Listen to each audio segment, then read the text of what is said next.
And now they're talking. All right, folks, it being a little after 6:30, I'm going to call our meeting to order. For the record, this is Monday, May 13th, 2019, meeting of the Addison Central School District Board of Directors. Before beginning tonight, I just want to take a moment to just acknowledge the tragedy, that our school community suffered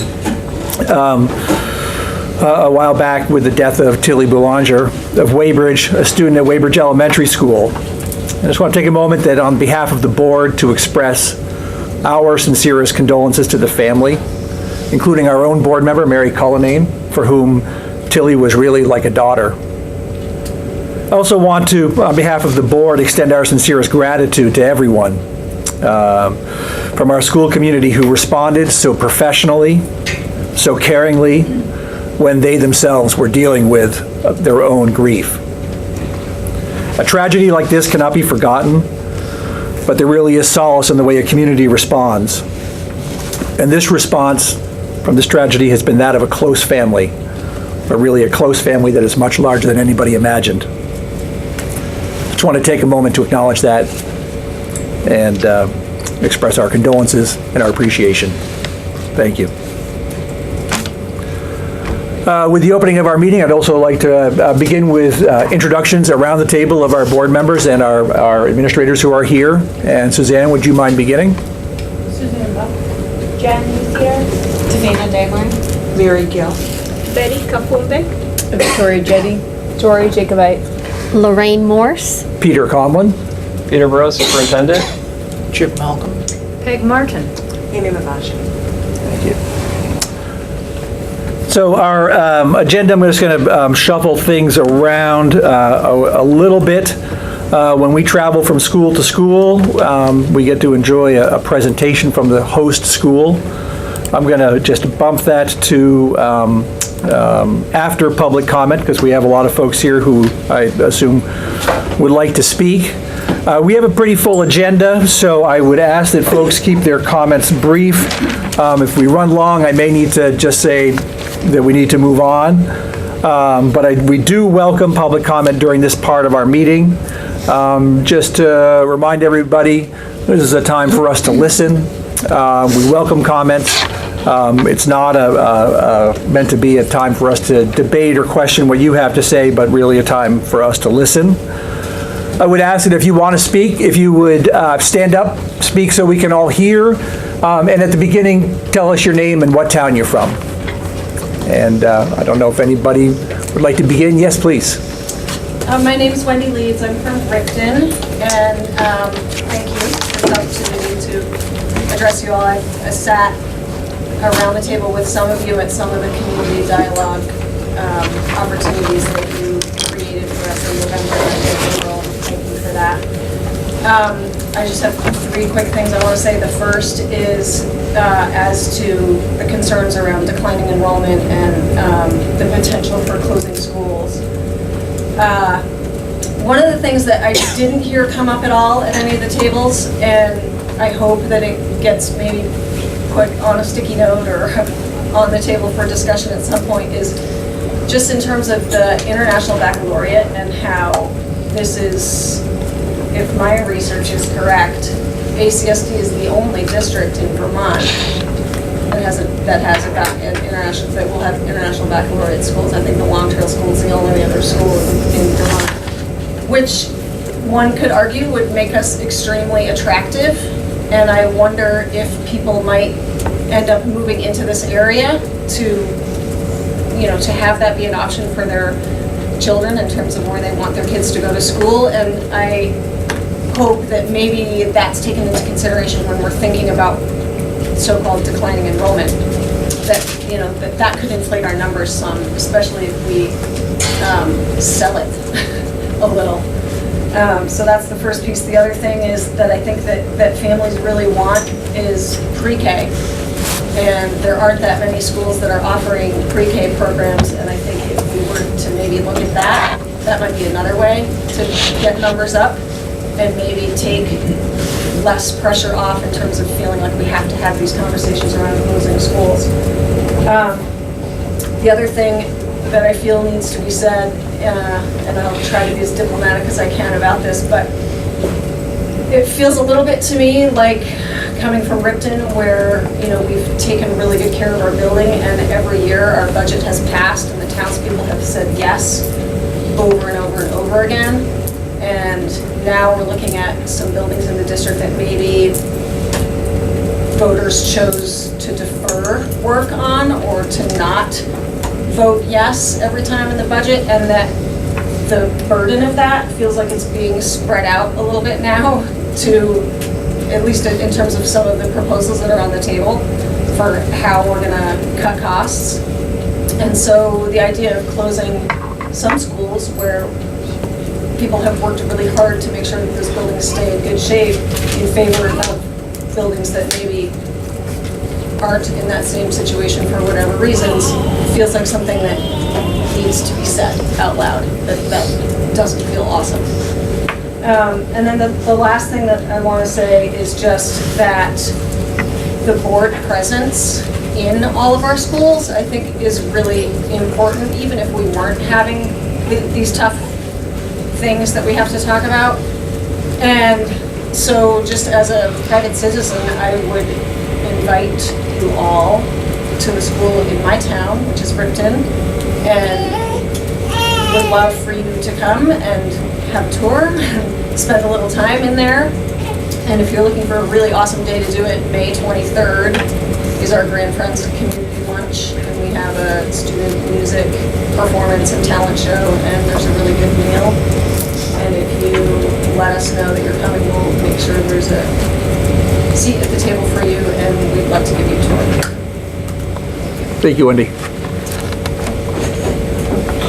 I'm Elias Pike, a former member of the Ripton Elementary School, and I'd like to respectfully disagree with your idea to close the school, because in large schools, kids are spread out more mostly, and they don't really have a chance to get to know each other.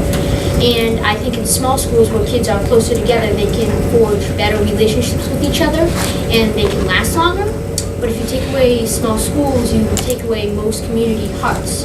For instance, if you took away someone's food, which is kind of like the school is the community's food, that would devastate the person. They could survive for a while, but it would still devastate the people.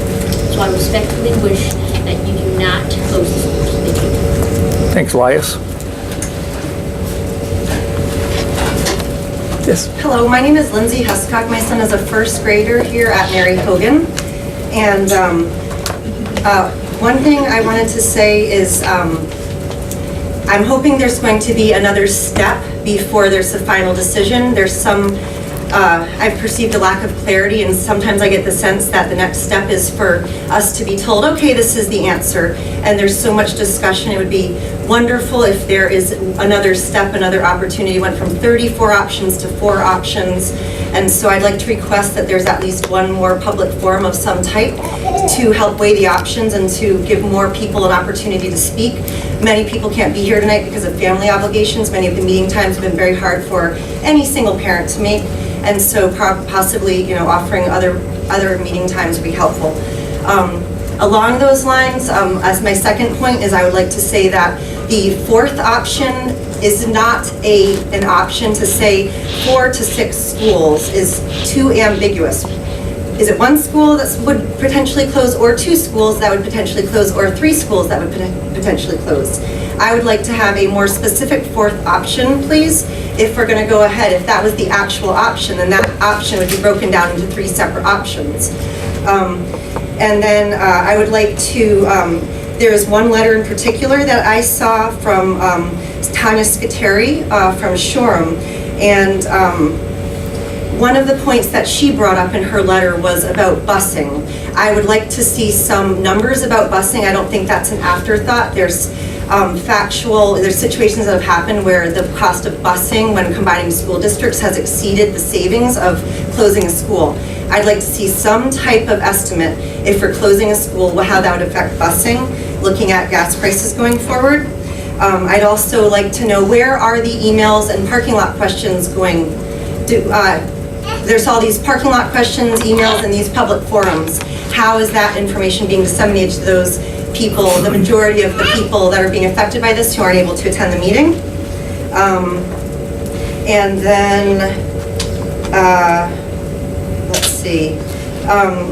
Yeah, I think those were my main points, and I really appreciate that you guys are bringing this to the public. I thought that was a really thought out, when I went to the facilities master plan discussion, I wanted to say thank you for, there are some districts that don't even come close to doing that. They just make a decision and move forward. So thank you for being so thoughtful and planful about the whole process. And, you know, I hope that you're going to listen to the people here tonight, as you have been doing all along. And not everyone will be happy, but I think we can come up with a solution that will meet the needs of our students. So, and that's all I have to say. Thank you very much. Thanks, Lindsay. Anybody else? Hi, Yes. Laura McIntosh, Ripton. I just wanted to relay to you what I heard when I was sitting in one of the community meetings earlier last month. And it was a man who said to me, he said, "It sounds like Ripton really loves its school, and it sounds like Ripton would be willing to pay for its school." And then he said, "Unfortunately, you voted for consolidation, so now that's no longer an option for you. And I, being from Middlebury, don't want to pay for your school." And that right there really hurt me, because I was like, is this what stronger together means? It feels to me like we're pitting towns against each other, and I don't think that's what we mean when we consolidate to be stronger together.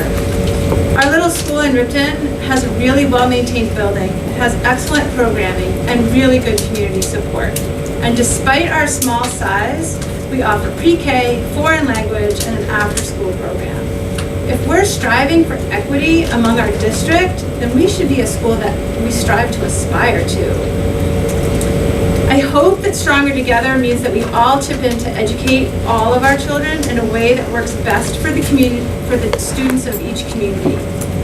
Ask communities what they want and need for their students. Equity is attainable even if it looks different in different communities. Then we find ways together as a district to fund our schools, both the small ones and the large ones in the communities that want to see their schools remain. We find it hard to believe that in our state and in our district, the only solution we're looking at is school closure. Please slow down this process of school closure and let us look at what Stronger Together can really do for all of us. Thank you, Laura. Anybody else? Yes. Steve Orzek, Middlebury, recently on the school board. I had a couple of points that I wanted to make, and please be patient with me. First of all, I really resent some of the rhetoric that has been going around about the quality of Mary Hogan. They have fine and dedicated staff, and I really, really do resent. My children went here, and this school did a wonderful job with them. They did not fall through the cracks, and they did not get substandard education. As a matter of fact, I think they got a very fine education. And I do like the fact that they had a diverse population that they were learning with. And I do like the fact that there were always people on staff, people were always there for them. The letters in the paper are talking about the poor quality at a big school, and that is simply not true. And it has not been my experience. And please think about when you're using that kind of rhetoric, how demoralizing it is to the people who are here at Mary Hogan teaching and dealing with this on a daily basis. I'm sure you all have fine schools, and we would love to acknowledge how fine those schools are. But please also acknowledge the fine education that's happening here at Mary Hogan. So please, let's try to keep it on level on that one. Second of all was the thing about equity. There's been a lot of talk about equity. And I, having seen this from a different side, I have to ask. When my kids went to school here, there was always a nurse available. There were always literary specialists available, math specialists. There was always a principal on site. There were trained professionals covering every aspect of their education. So there is a synergy that comes with these large classes. Having been a classroom teacher, I also know that 4 students in a class is too small. It is difficult to educate a group of students with 4 students. When I have one teacher who is focusing on appropriate grade level material, it is already hard to do that. Because although they're all third graders, they're all learning at different levels and different speeds. And to try to keep that together as a teacher is a difficult job. Now, some of the small schools are teaching second and third grade together, or kindergarten and first grade together. Now, you're asking those teachers with a smaller number of students to double the amount of work that they're doing. When we say things like equity, we're trying to address that. Are all children being given the best quality teacher that they can have in the room? That is focused on their job. Are they getting access to all the support services that we could offer them? One of the things that I heard and really kind of took exception with was, there's no extra space in these schools. Of course there's not extra space in these schools. Teaching is an underfunded mandate. Education in the state, in this country, is an underfunded mandate. When you give a teacher an extra room, of course they're going to use it. When you give them extra textbooks and things like that, they're going to use them, right? Having said that, my students here, sometimes 16 and 20 kids dealing with difficult situations, yeah, I'm glad they can expand into that extra space. But does that mean that every school around us is able to teach classes? I would love to have that kind of opportunity here at Mary Hogan too. But if there's not enough students in your schools, that capacity is being underutilized. And it's at every school. Every school is like that. Yes, they've spread out to occupy the space that they've been given. But that doesn't mean that they can't compress back together and still give quality education. The third thing that I would like to say is paying for it. People were offended when they said that, the gentleman from Middlebury said that we're paying for your schools and we're tired of it. It is a fact that small schools don't pay for their schools. It is a function of the way taxes are collected. And this board, having sat on that side of that board, tries very, very hard not to cross a particular line. And that line is the double tax line.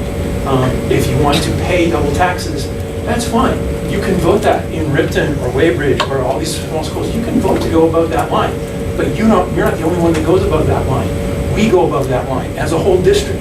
So Middlebury pays double taxes, and Weybridge pays double taxes. And all these other schools pay double taxes to keep a small school open when it has reached a point where it is no longer viable. And I would finally ask a political question. Governor Scott won 2 elections ago. Governor Scott won the last election. Governor Scott has been hostile to funding education. If you voted for Governor Scott, you did not vote to support your schools. And that is what this board is facing. This board didn't pass the tax rates. This board didn't go out there and say, we want this amount of money. They were given that amount of money by the state. And they don't have a choice. They're trying the hardest that they can to try to keep all of the schools from going under, to keep all of the tax rates from going double. And I'm sorry, I sat on that board and I know they have to be polite. They can't say these things. But I know this is the reality of the situation. Look and see how much taxes are collected in your community and how much does your school cost. Right? I think you may be surprised. Small school grants are going away. Why did they exist in the first place? Because small communities weren't paying for their schools. You're spreading the burden out to other communities. Middlebury itself, the whole school district, does not pay our fair share. So some of the state subsidizes Middlebury. This is a much tougher question than simply saying that the school board wants to close your school because they don't like you. That is not the case. There are some cold, hard numbers out there, and these people are trying their best to stay within those guidelines. Because if you think this protest is large, wait till that hits double taxes and see how many people come out. And see how many people scream about how it's ridiculous about how much money Steve, I'm sorry. Yeah. The comments are actually supposed to be directed toward the board and not toward the audience. Thank you. Hi, I'm Emily Coiler. I live in Ripton. I'm sorry, could you say that again, a little slower? Emily Coiler. I live in Ripton. Thank you, Emily. We're actually in my old art/gym classroom. I went to Mary Hogan here. I taught at the Cornwall School for several years, and I'm a parent in Ripton. And I just wanted to say, Mary Hogan's fantastic. So are all of our schools. And one size doesn't fit all. And I think if we want to consider equity, we need to think about the identity of our small communities and all of our communities. And our community schools were chosen by our families. Schools aren't just part of the school system, they're part of the community system too. And I think when we think about equity, we need to consider the implications of removing that identity from a community. So one size doesn't fit all, and I really agree if we could just slow down the process. I think that would be great, and if there could be some clarity around who's making the decision and how it will be made. Sure. Thanks. Thank you. Yes. Hi, Adam Fetterman from Cornwall. Could we get an answer to that question? Who ultimately does make the decision? Is it the board or some other? Yes, and later on, I'll just say this, that later on in the meeting, we're going to have a discussion about sort of where we are and where we go in this planning process to bring a little more clarity to it. You're welcome to stick around. John's clearly here writing a story, so it'll also be in the paper. So I think that'll answer some of your questions. But, it's laid out in our articles of agreement when we came together as a union, is sort of the steps that are involved for something like that, if it comes to that. Yeah.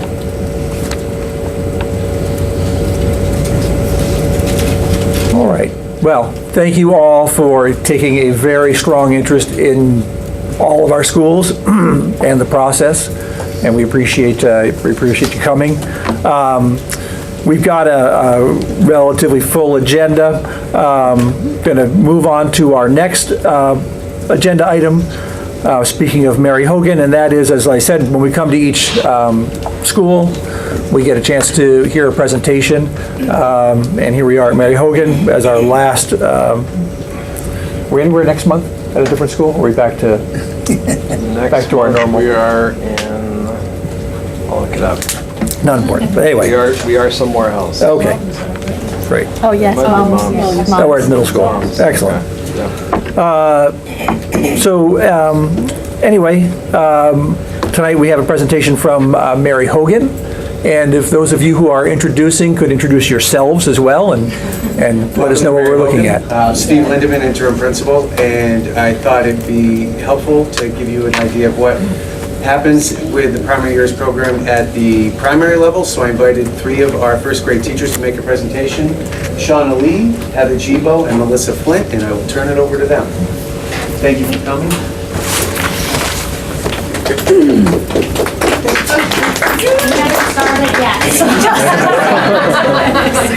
We heard there's a long agenda, so should we This is basically our favorite part of the meeting, so please take your time.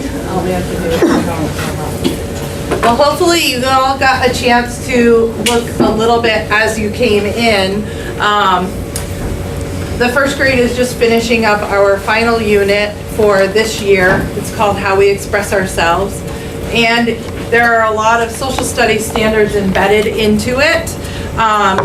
And so we have some examples of some of the artifacts that we have shared with our kids and also what they have created through this unit. So let me just start off.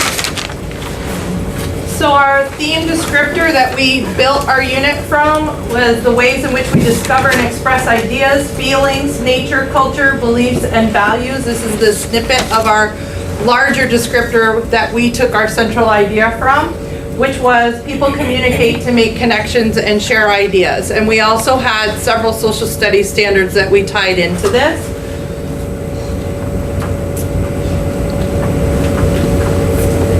Our lines of inquiry, an inquiry into how and why artifacts and sources were created, an inquiry into the comparison of the past and present, and an inquiry into what impacts our ideas and how we communicate. One of the provocations that we used with our first graders this year was this idea that we all have a past, even though theirs is not so long ago. So to get them started on this idea that artifacts tell stories about our past, we created these mystery artifact boxes. And the first provocation was that we brought artifacts from our past and gave the kids clues about them, and they had to guess what those artifacts were, and then we talked about what they meant to us, what part of our history or life story they told, and then the kids each get a turn to take it home. So in all 4 first grades, they would take the artifact box home, write their clues, and bring it back. It kept the kids engaged and interested in everyone's past.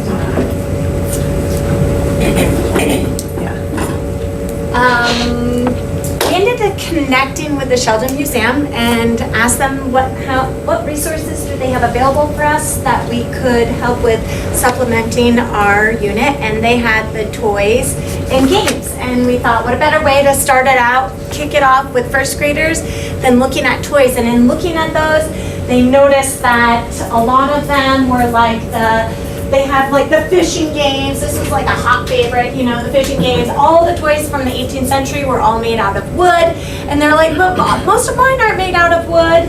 And comparing some of the toys from, you know, then and now, and kids wrote riddles and to match a toy maybe from the 18th century or from our time that they absolutely loved. So these were some of their favorites. A lot of these toys they didn't even have or haven't had experience with. I was shocked by the kaleidoscope. I had a lot of kids that didn't know what a kaleidoscope was, and that surprised me. Then we also, and just noticing too, hopefully when you came in, we had it started off with a timeline too, and that kind of became the timeline that's outside was from my class, and we started off when we started with the toys, exploring these toys as being from the 18th century, and then as they were doing more research through it, they added post-its to whether it was another event that they found, or that if we were watching a video about the first airplane, when that was, and they were constantly telling us things that they wanted to add to it. So there's some interesting choices. There's some different choices that maybe I wouldn't have put on, but all of those things that are on the timeline were student generated and we started this off at the very beginning of just saying, what do you think of when you think of long ago? And so the dinosaurs made it to our timeline, and there were some other things, but it was really kind of fun to see what they thought of as long ago. We also, so 4th grade has a ton of resources about 18th century school, and we started looking into that. Kids were showing some interest with that. What was school like long ago?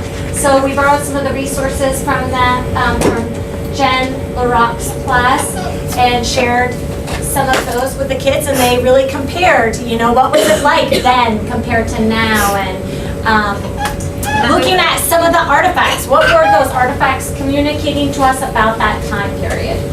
And that was a chance for them to dress up as well. There were costumes, bonnets, hats. Mrs. Flint got in. I got into the dress and I came out in the hallway and they're like, what are you doing in your dress? So we had fun with it. The dress up part. Yeah. They loved being creative and reenacting the time period. Yeah. One of the things that we did a lot of past and present. We used a lot of books on the website Epic, because honestly, a lot of our resources that we had here that we could put hands on, physical books, really hard to kind of find those things to show a lot of difference in past and present. So luckily we were able to find a lot of books on Epic, and so they did some of their own research. And we showed some videos about different kinds of communication and things like that. And my class, we kind of followed the lead. We started talking about the telegraph and how it had followed the train lines and things like that, and they wanted to know how it was being used. And so I showed them a video about the Morse code, and then they were like, ooh, it's like a secret. And I said, okay, hold on a second, you guys eat snack and I'm gonna go find it. So I turned the computer on, I found something that had all of the letters for the Morse code printed out, and for our writing, we started writing messages. So we wrote messages to all of the other first grade classrooms. What'd you do with them? In a friendly letter form. In a friendly letter form. Yes. And then they sat and they spent probably a good half an hour, 45 minutes writing secret messages to each other. So that was definitely one of those things where I was like, oh, this is a lot of fun. They instantly sparked on something, and I was able to jump on that and get it back into their hands very quickly. That isn't always the case, but we had a lot of fun with it, and they all have been, I find notes that have secret codes, but luckily they can't remember them very well, so they have to have their cheat sheet too. With our Epic books, we also, they have books for every topic. There was then and now for communication and cars and kitchens and things like that. So we had kids working in pairs and had them each do one side of the poster of something that we have now and how it was in the past. The games one really worked nicely because we had that kit from the Sheldon Museum, and I also had some things that I brought in. We all had different artifacts that we were able to bring in and share of our families and things like that. We talked about the communication with the telegraph, but I also was fortunate enough to have several letters from my family from the late 1800s. And it was neat to be able to show them, look, there's not even an envelope. It's folded, and they used every bit of writing space that they could because it cost a lot of money to send a note too. So it was really neat to show them some of those things along with old photographs and things. Oh, this is you. Yeah, this is fun. So this unit in particular let us dive into some great literature, and we share all of our resources. So we will read a book, share a story, pass it on. But this Wilfred Gordon MacDonald Partridge is a lovely story about a little boy about the age of a first grader who goes to help this lovely lady in a nursing home find her memory. And what he does is he collects all these artifacts after visiting several older folks in the nursing home to find out what memories are. And he puts together a memory box and helps this lady find her memory. So from there we talked about how memories evoke feelings, and when we think about long ago in our past, we have emotions about them, and the kids, this prepped them to interview each other about their past, which when you're in first grade kindergarten is a really long time ago, so you get to talk about all those sort of feelings from kindergarten. And here are two examples where students interviewed each other. This one is a long time ago, Mila liked to snuggle with her mom because it made her feel good. The memory makes Mila feel good and calm. So we talked just about how those memories or artifacts from the past bring about our feelings and emotions. And then from here, the kids had a homework assignment to interview an older person in their life to find out how similar and different their childhoods were. So from interviewing each other to interviewing an older person in their life. And of course, with it, I have one that, he said he interviewed his grandmother and then told me she was 55. And I was like, oh yeah. I'm a whole lot closer to that. Yeah, I was like, oh no, let's talk about it. Yeah. So when they came back, they did this assignment over spring break, feeling like and they created all of the questions. We made a big list of all the questions they came up with. If you could ask an older person about their life, what would you ask? And then they got to choose from that about 4 questions that they wanted to ask their particular person that they asked about. So some of them were common ones, and there were others that had unusual or different ones. And also you could tell the ones that had, follow-up longer conversations and ones that, just did the assignment and went. But that's okay. So I just had a couple, whoops, sorry. Let me see if that comes back up. If not, we'll skip.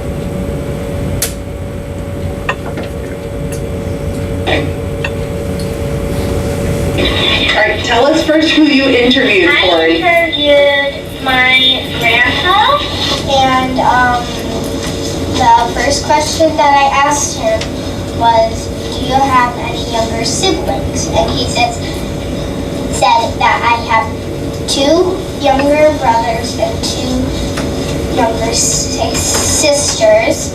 And the toys, he said that I didn't have any toys. I played with the boy next door. And candies, he had Milky Ways. And he was 6 when he learned how to read. Did he share any of the things that he had to do because he was the oldest? No, he didn't. No.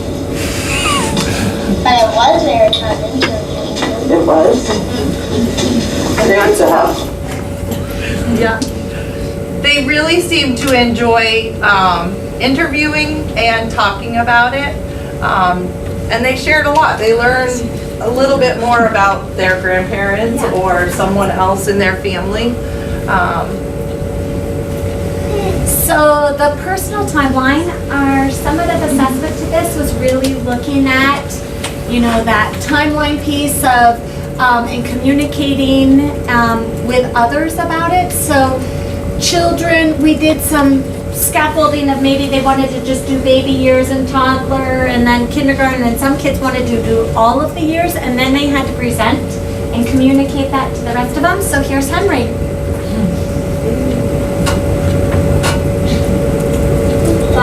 I didn't finish preschool at Child. When I was 6, I always learned 4th belt and taekwondo.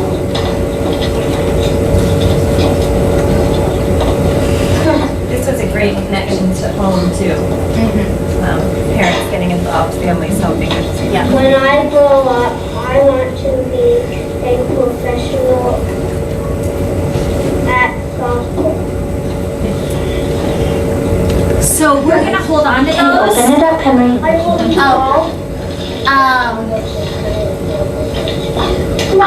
well, you can be a good picture if you're the going that picture.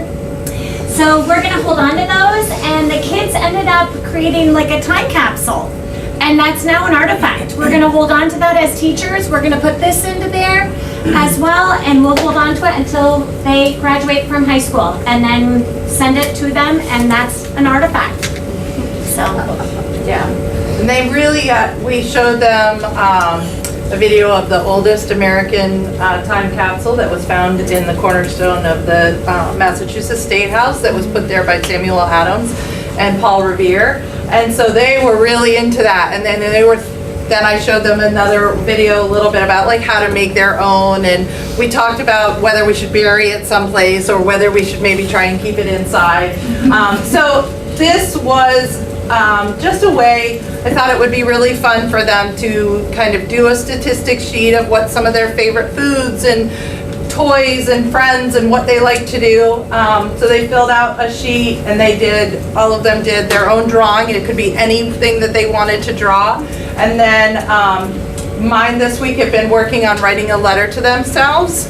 And so we're going to put all of those in, and unbeknownst to them, I'm also going to add a letter for them, and then I'm going to seal it and give it to them at the end of school and have them be something that they will open when they graduate from high school. So I think it'll be really fun in about 11 years, how many of them come back and, go, look, I'm going to do this or something, or find us. That'll be fun. So they really did enjoy this. So we've talked about some of our challenges as we kind of move our units around to different parts of the year. The things that we did in this unit, we could not do this at the beginning of the school year with the depth of what they were writing and reflecting on and things like that. So any time that we have to kind of think about that and change some of these units to different parts of the year, it could look very, very different. and just finding books that are this was actually a very challenging unit to find books that they're able to read, and multiple levels, and so it was very mindful around that, but that's a challenge that we're trying to, with our basic grant, that we're able to try to find books that meet the units, but it's tricky. Because we try to embed also some of that skill work, teaching, reading, and writing into our IB units. not have them be separate from that. So when we're looking for the literature, we found this unit because it was a social, we had a lot of social studies standards, that the books and the literature was a little more challenging. So, but we also found that it was incredibly, the conversations, the dialogue that we were having with kids and their level of interest was extremely high. So I think that also speaks volumes about how kids engage and listen and comprehend higher levels of literature than they necessarily read. So that was a really incredible, you know, when we reflect on it and we write our reflection, that's something that, you know, we're noting, how they loved the more challenging literature and being read to. That's it. Do you have any questions? We love sort of being educated on IB and the primary years program, middle years program. Could you talk a little bit about, remind us again what sort of the overarching theme is for this age group? And then talk a little bit about how sort of embracing that framework, kids are learning, are they learning differently? What are you noticing as you sort of do that? So we have 6 themes that they're for all of the PYP program. How we express ourselves, who we are, where we are in place and time, sharing the planet, how the world works. And how we organize ourselves. And yes, how we organize ourselves. Thank you. Woo, We haven't I think done I got that 5. Yeah, we're doing that by next fall. year. So I would say, for me personally, one thing that I really took away from this, and some of my kids that struggle with maybe learning to read and stuff really shined and really knew a lot and could share a lot with that. So it was fantastic to kind of see some of those kids that don't necessarily, that struggle a little bit, but can shine in other ways. We had a lot of art and a lot of drawing and things like that. And I noticed, I mean, the difference between some of my lower kids that were writing barely one word and becoming that much more independent at this time of the year because of their engagement and their interest level in this. They were able to write full sentences, and so looking at that personal growth of where they started out at the beginning of the year, asking me for every sound and every letter that they were trying to write, to then being able to work independently because they were really interested and they knew I might have been with somebody else, or they just didn't need it. Their confidence has grown to, it's still not perfect, but they're writing, 1 and 2 sentences because of their engagement with it. We were just talking this evening about the different levels of inquiry kids are at, and how in first grade we have a lot of just developmental things to go through. So we have kids that are at and can sometimes be independent in their inquiry, but we also have a lot of structure and guided inquiry in first grade. And our units right now seem very geared toward the guided inquiry. We do have kids asking a lot of questions and they have a lot of wonders, so we try to go with them, like Heather in the Morse code.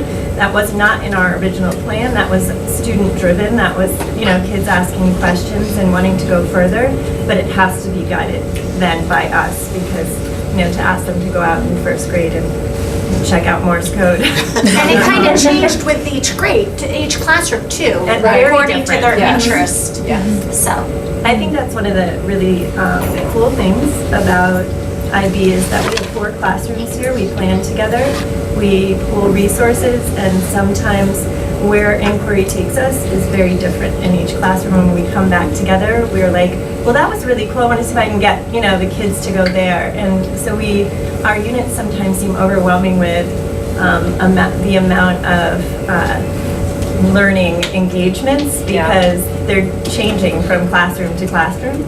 So. Other questions? Well, thank you all very much. We really appreciate you taking the time tonight and presenting.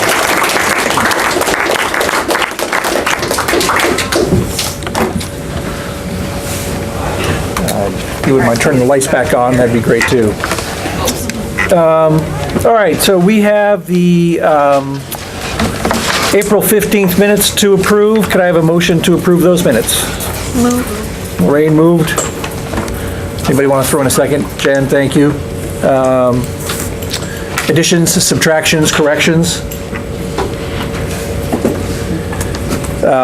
Hearing none. All those in favor of approving the minutes of April 15th, please say aye. Aye. Anybody opposed? Anybody abstaining? I actually think we had a full, nope, we were just missing Mary last time. All right, thank you. Chip, I understand you've got quite a few bills for us to Yeah, talk bear about. with me here. We have 4 weeks of bills because of our change in time meeting and everything. So since we have to report them, this is what we'll do. First one's from April 22nd.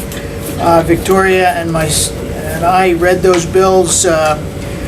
Bills of $26,438.67, plus payroll of $210,441.19 for a total of $436,879.36. 36 cents. Yeah, it's a cents, yeah. The second set of bills was on the 29th of April, again read by myself and Victoria. It was a total from the general fund of $16,380. That was a good one. Yeah. Third one was from May 6th, read by Victoria and Mary Gill. There was a total of $95,786.63 on the general fund and $14,025.35 in payroll related, for a total of $109,811.98. And then there were 2 food service that come out of a separate account, so we have to read them separately. One was for $28,973.15, and the second food service bill was for $24,605.85. Are food service bills just essentially the provider for the 3 schools here? It's for Mary Hogan and Mom Send. It's just their bill? Right. Yep. And today's bills were read by myself and Victoria. General fund bills, a total of $169,550.83, and payroll-related expenses of $933,277.38 for a total of $1,102,828.21. I move we pay the bills. Second. Please. All right. Any questions? All right, all those in favor of paying the bills as read, say aye. Aye. Anybody opposed? Bills are paid. Part of our board pack, we were given the report of the superintendent, which includes obviously the reports from all the schools. Anybody have any questions that they'd like to ask while we're on that? Lorraine? I do. That's all right. Actually, referring to Mary Hogan, so Perfect. Steve or, yeah. The classroom sections, I was just interested, I saw that you were increasing classroom sections to 4th and 5th grade, so does that mean one of the other grade levels was decreasing a teacher? So that's we were adding a teacher? So because of sort of what the presentation showed, we decided to eliminate the STEM position for next year, and that's not to say that Steve Flint would be the new 5th grade teacher. We're still working through that. But to have 4 sections, if you look at our SBAC scores and also just the needs of that group, they're our neediest class, and I just felt for next year that it would, to serve the students best, would be have 4 sections at that grade level. So that was the thinking behind that. Okay, so that was my other question. I wasn't sure whether Steve, first of all, I mean, I was a little sad, kind of. I mean, I've only heard great things about that STEM program, so I was a little concerned. And I specifically was thinking about the Trout program. So I just wanted to be reassured that this STEM program will not, the good things happening in that STEM program will be able to be absorbed into the IB program? They definitely can. The design of moving to IB, and as Steve mentioned, they talked about it tonight, IB does not look at instruction. That framework looks at combining subject areas together, and teachers tonight were talking about engagement.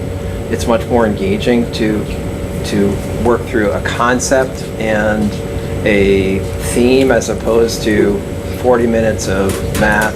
Now we're going to do 40 minutes of English. Now we're going to do 40 minutes of science. They're all separated and segmented. That's pretty much the core of the PYP program, is really working with students and having students lead the way, which is another thing they were sharing tonight. So the STEM program, both here and at Salisbury had a similar program. Yes. Salisbury made that change going into this year, and Mary Hogan made the change going into next year. So we knew from the beginning, as we made this transition, that it would be likely that it wouldn't make sense pedagogically to have the STEM program outside of the classroom. In essence, having teachers teach everything but science, and then having Steve teach science. That it was not allowing students in that interdisciplinary framework to be able to bring science into the inquiry. So I think for that reason, we kind of saw this coming. Certainly Trout in the classroom and other things that Steve does will be, I think, as Steve makes the handoff to Jen next year, will be talked about to think about how can we support that work going forward, not just at Mary Hogan, but I think beyond Mary Hogan as well. Victoria. Just to follow up to that, I know going back even before Steve Flint, when Steve Lindeman was STEM, part of that role was to pull. How far back is this? Really far back. Oh, yeah. Steve still had a lot of hair. I did. I had more hair. It's true. I wonder why. But it was to be able to add sort of additional challenge to kids who are ready to grapple with tougher concepts, specifically in math and science. And I'm wondering how they're going to accommodate those sorts of situations. Okay.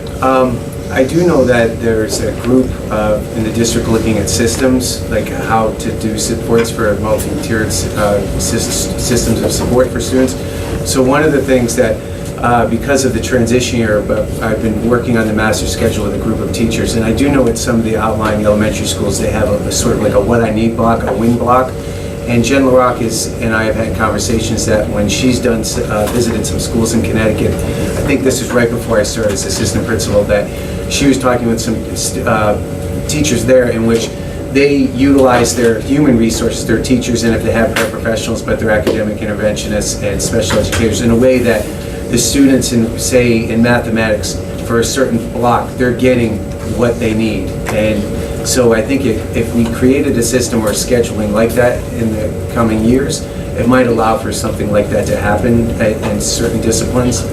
And I also think, as Dr. Burr said, that whole transdisciplinary nature, you're hoping that the students, as the 3 first grade teachers said, hopefully they'll start to take and run with their inquiry. Because I think at this stage, as we're learning about the PYP, we're trying to encourage sort of that inquiry where it goes from guided to a higher level. And just in my experience, I've been a parent here for a long time too. I think, the challenge program, which started probably 15 years ago, maybe longer, 30 years, 30 was already changing. I think 6-7 years ago was already changing, and it really had never met. I don't think was meeting the needs of all kids that needed that challenge.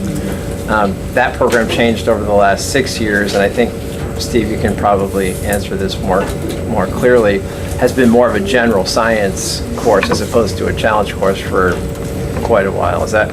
Once Steve took over, it had morphed into it's more of a general science, or he was assisting teachers, but then at times he was sort of leading, and his time compared to when I did it in regard to sort of quote the challenge has been reduced. And that was before we started the International Baccalaureate journey.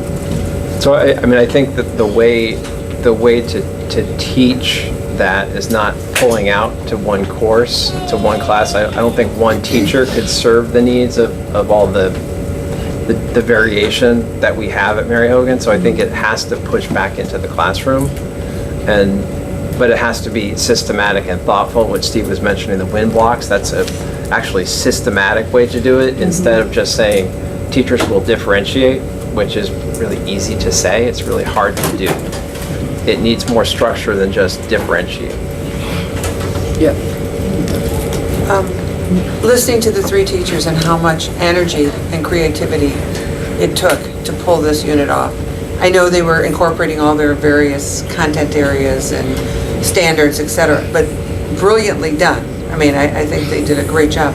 I just wonder how much support there is for all the teachers to have this amount of time to collaborate and come up with something like this. I mean, this was amazing. And I know those are all three fabulous teachers, but to work all their classrooms together, I know there were four, I know one teacher was missing, but it was amazing that all four of them had the time to creatively work together to pull this off and do such a brilliant job. When we don't have a science specialist or a math specialist working with a team that's doing this, where do they have the time to go that extra depth in terms of their knowledge to continue the process? I just worry that we're putting so much on these teachers, and do they have the level of support behind them? I think they have more support than they've had before, because we now have systems where we're bringing teachers together, not just at Mary Hogan, but across ACSD. It's been a huge change for our schools that have one first grade teacher or a first and second grade teacher. All of those teachers are coming together on grade level teams, and those meetings are not just let's get together and talk curriculum. They're actually structured by coordinators and leaders in a really powerful way. Caitlin, do you want to speak to that a bit? I'll just echo what Peter's saying, that we have designed collaborative structures to bring grade level teams together regularly, about monthly. We have spent over the past 2 years a lot of our early release and in-service time with facilitated collaboration, but also we have released teachers from their teaching duties, which is a real challenge because subs are hard to come by. But we try to schedule them far in advance so that they can plan. I mean, those dates were set last summer for this year so that they can plan accordingly. We pull the teams out for a half a day at a time, so maybe a pre-K team and a third grade team will come out at the same, in the morning and in the afternoon, so that one sub can cover two of those absences. So we're pretty strategic about how we do that. Our PY, at all levels, our IB coordinators are really critical to designing that time. At the elementary level, it's Joy Dobson and Jessica Lynch, who have a ton of experience in the school system and a lot of credibility among their colleagues. So they really, they do a ton of planning in advance to know exactly where each of those teams is in their planning and what they need to do in the 2 or 3 hours that they have together to move them to the next level. I would say that collaborative planning time is one of our biggest needs still, even though we've built these systems. And I would agree that our teachers are working incredibly hard to do some pretty sophisticated and creative collaborative work. We can't probably ever get them as much collaborative planning time as would be ideal, but we're always looking at that and working on it. So we're currently right now mocking up the plan for release time and also hopefully designing a way for them to do virtual meetings so we eliminate some of the drive time. So we'll do a hybrid of face-to-face meetings in various locations and virtual meetings when we have our new tech innovation specialist next year to support and facilitate that. It's imperfect. It's those structures are easier to build at the middle school and high school where teachers are on site together, and we feel that difference. So the elementary school teachers from other schools still have the time to collaborate as a full They have group? less time than their secondary level colleagues. Okay. but they have, because we have to build the time for them, because it's not naturally in the system. But the teams are district-wide, so there will be a third grade team, and the teams change a little bit as the grade assignments change from year to year in our outlying schools. And so they're already now starting to look with next year's team at next year's planning. Just one question along those lines. Sure, yes. So along those lines then, in theory, are all of the elementary schools on a similar schedule of units of inquiry, would you say? So they all share By a grade common, it's band. called a program of inquiry, it's the curriculum map for the elementary level. It maps, they're all doing the same 6 themes, they attack it from a different angle, a different thread of that theme, different central idea and different lines of inquiry. They map that together to avoid redundancy and to make sure that it's all sort of coherent. And then the grade level teams decide together what sequence they want to do their units in. So the first grade team was just sharing this unit that they did toward the end of this year. They just wrapped it up about a week ago, and making the comment that if and when they move this to the beginning of the year, it will really require them to think through how they adapt it to meet students developmentally where they are earlier in the year. And I was just chatting with them out here and didn't know that was a particular move that they're looking at, but it sounds like as they're discussing what makes the most sense in terms of implementation, 2 years from now, they want to move that unit earlier in the year, so they'll be revising together and revamping it together to make that change. They're not shifting it for next year because they're still writing. So every grade level team, by the time we are authorized, needs to have all 6 units fully written, taught, and reflected on by the time the visiting team comes, probably in March of next year. So just a reminder, the topic was the report, the superintendent's report. We got a little far afield, but that's fine. Any other questions? It covers everything. It does, yes. Every school, every yes. All right. So moving on to a discussion on federal fiscal monitoring. Okay. So, a scintillating topic. So I wanted Brittany just to quickly share some of the work she's been doing. This was something that we were recently monitored by the feds related to our grants and other federal funding. I wanted her to talk about that, but also talk about some of the systems that we've put in place in our business office that I think are having an impact and will have an impact as we go forward. This is something that was built into our strategic plan 5 years ago. Systems was a big piece of what we identified as a real need in ACSD. I think we've made long strides over the years, and I think we're kind of hitting turbo now, which is really exciting, and I wanted Brittany to share a little bit about that. Sure. So I'll start with the federal fiscal monitoring because what is more fun than that? So essentially, there is a rotation for school districts in Vermont. So every 4 years or so, sometimes less, sometimes a little more, some folks from the AOE will come down and really dig into your federal and state grant funds. And what they do is a very deep dive. There's a lot of preparation that goes into it. They look at every last detail, and there are 2 things that can happen. You can have findings and disallowed costs. So findings are basically them saying, hey, we saw that you did this and it's not great, don't do it again. Disallowed costs are when they say, we don't like that you did this, so you may not use federal funds for it and it has to come out of your general fund. So those are 2 things that you really want to avoid. The AOE team that came down and worked with us said they haven't had an SU or SD yet this year that hasn't had both of those things. So that tells you how intense what they're doing it really is. So they came down, they looked at all of our grant funds. We don't have a final report yet, but we will, and when we do, we'll share that with you.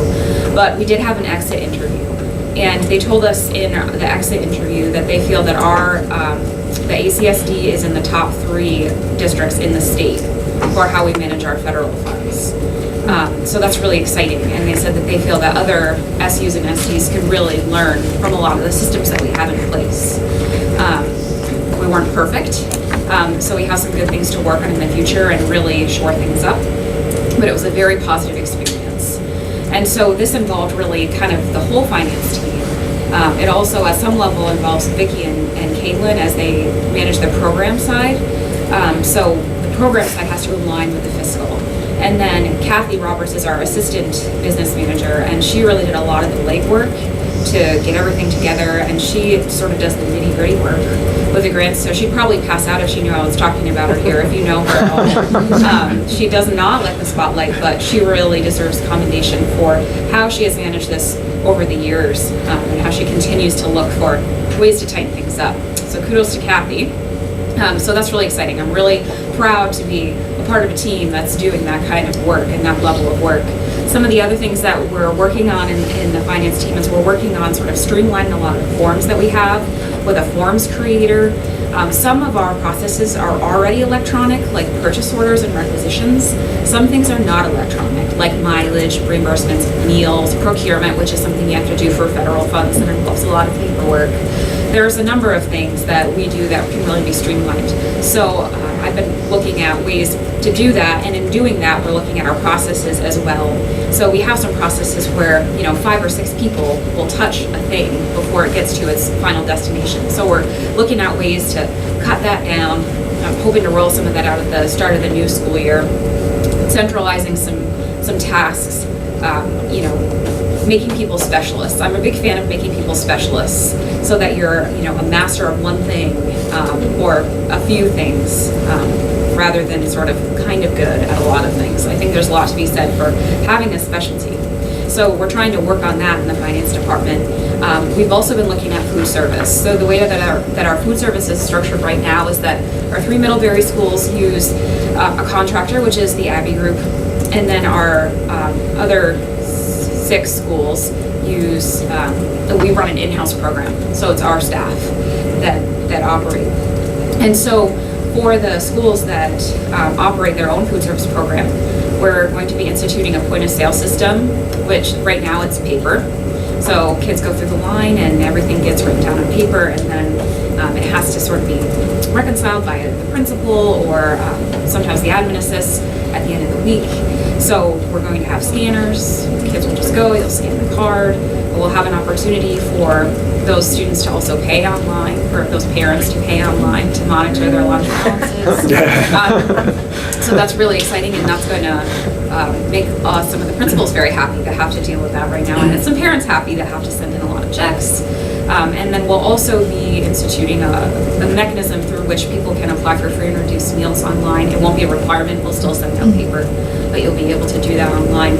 And all of this is part of a system that talks to PowerSchool, which is the most exciting thing. Because what we really don't want to do is a bunch of disparate systems that end up not working well together. So we're trying to create things that all mesh, that work together, that talk to each other and eliminate a lot of that manual work. And it will also increase accuracy. So those are some of the things that we'll be working on in the finance department over the summer, as well as our transition to e-finance, which is the new statewide software. We've already started that. So we'll be going live with that on January 1. As you move towards putting everything onto e-finance, will that sort of cut back the state coming down and doing deep dive audits? I don't think it's going to cut back on federal fiscal monitoring. Yeah. They say that it will cut back on the amount of reporting that we have to do. So for example, there's a very large report that we have to do every August called Staff Book. And it's very cumbersome and tedious and duplicative in the information that they're asking for. Same with, there's a teacher staff salary survey, a number of data collections that take a lot of the time from our staff and from the AOE staff. So they're telling us that with this new software that they'll be able to go in and get the information. We'll see. Sorry, I jumped in ahead of you. It's sort of the same thing I was going to, Yeah. just the integration of technology, which Yeah. you're really talking about, and what you're moving toward Yeah. as to hopefully it all integrates well. Yeah. The data that you generate, hopefully when you then, and I don't know what time frame you have from when you get notified as to when you're going to be federally audited, so Yeah. to speak. I mean, is it 6 months or 3 months? We got notified back. I think it was a gift that I got while I was on maternity leave. It was one of the fun things. I got to open up my emails. It's like yay, a draft when I come notice, back. yeah. Right. So that wasn't stressful at all. But then they give you about 2 weeks. They tell you about 2 weeks before, hey, this is what we're actually going to look at, because they don't really want you to have time to go Right. back and reinvent the wheel. But even so, having a good reporting tool will be really useful. They actually ask us to pull check stubs and expenditures and backup documentation, so it's pretty detailed, so that won't go away, but the reporting piece of it will. We're hoping it'll be easier to find things, easier to query things, more user-friendly, more intuitive. That's what we're looking for. If they find a disallowed use, do you have to repay that money? You sort Or of. do they deduct it from their- There's a reclassification, so you move the money to your general fund, so it affects your. Okay, you do have to. Yeah, so that's essentially the same Essentially, you thing. pay it back. You don't actually Yeah. write a check to the state. but Right, yeah, right, right. You pay it back. Yeah. For some people, it has been like a lot. Yeah, For us, it will not be a lot. yeah. Yeah, that would be painful. Yes. Yeah. Suzanne, did you have a question? I was just, with the new point of sale system, is there still going to be a way that, say, parents don't have computers at home, that they can still write the Absolutely. paper check? Absolutely, yeah. And find out what their balance is? Yep, absolutely. So that'll still be an option, and it will actually be easier if they want to ask the admin assist or whoever they ask at their school. It'll be much easier for them to get that information. They won't have to go through central office to do it, but we'll be able to as well. So we'll be able to see that information as well. Same with free and reduced. We'll still provide paper applications. All those things will still be available. And the lunch line will still be cashless, so we're not going to have a cash register for those schools. Everything will still be based on your account.